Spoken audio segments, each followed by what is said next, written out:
Okay, people, so I saw this post on Twitter talking about a possible Bulls 15 if their players never left the country, didn't play for clubs abroad and those type of things, right? And just look at how sexy this team is. Like, take all the talent that they already have and add the likes of Elore Jager, RG Snyman, Henry Liebenberg, Andre Pollard is obviously joining them, Kurtley Orange back, Jesse Creel. I mean, the list just goes on and on and on. This would be like an unstoppable team.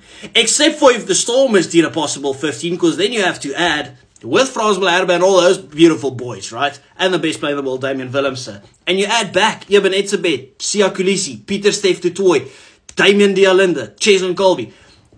If we had to keep our boys at our franchise clubs, we would be world dominant in franchise rugby, international rugby, and I don't even... We are already dominant in world football. 18 games unbeaten. Can you believe it?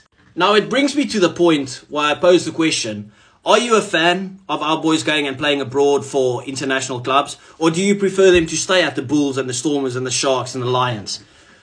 For me, personally, I actually think it's perfectly fine. Go and play your rugby abroad. It's not a problem. It's the money move. It's the smart move, right? Because obviously they're getting paid more than they would be paid in rands.